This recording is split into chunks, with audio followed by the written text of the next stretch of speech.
We perpetuate rape culture in our society on the daily, and we don't even know it. The way we look at women, the way we have them in the media, the way we stigmatize gay men, the way that we think offhanded jokes are okay.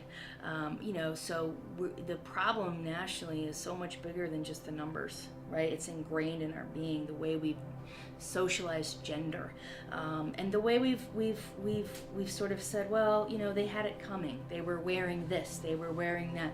These are all problems, and those go way beyond just what are the numbers telling us. Those are really deep constructions that we have made in our society. And so we really have to figure out a way to stop that. So one of my big things here is, how are we addressing rape culture? For me, one assault is always going to be one too many. But students, I would rather them be speaking, even if I disagree with them, than to be silent. The jumping out of the bushes is not the rule, it's the exception. I think because of that, there is issues with reporting around, I don't want to hurt my friend group, I don't want anything bad to happen to this person because maybe they were friends, or I feel shame and guilty. I feel like it was my fault. Nobody will believe me. The survivor belief that if they report it, no one will believe them is very real, and it's probably the number one reason why there's underreporting.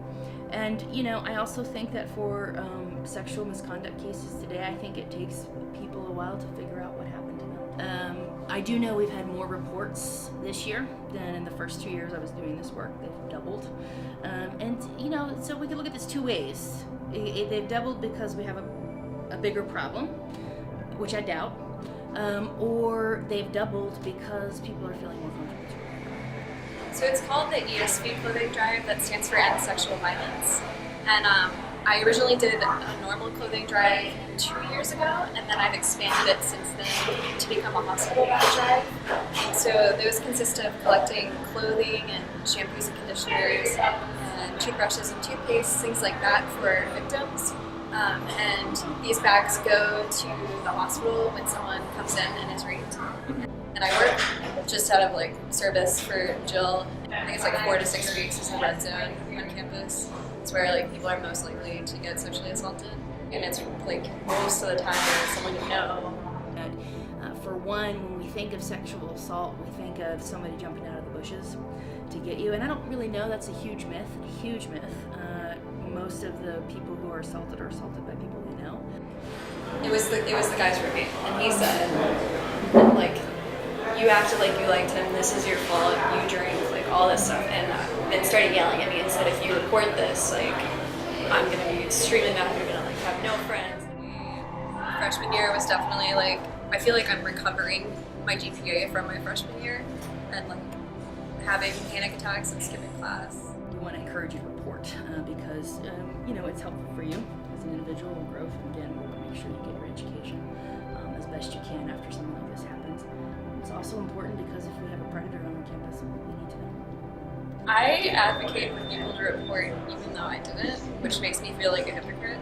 And I completely understand if someone's I don't want to go through that. I think a lot of people don't realize you can do anonymous reporting online, where you can tip people off, you tip Jill off. The biggest thing I would say that keeps people from reporting is the shame and the guilt, and then followed by, you're not going to believe me, nobody will believe me. And the third thing I hate to say is they don't feel like anybody will do anything. Our Title IX coordinator is fantastic, and she believes you right away. She does everything she can to help you and to provide resources, and it is really important to report.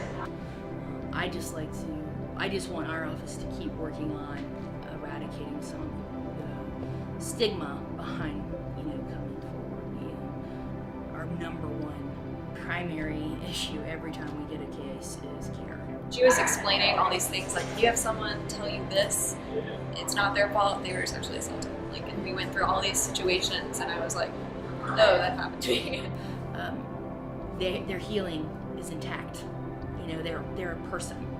This act doesn't have to define them. They can find ways to move on, and we're here to help.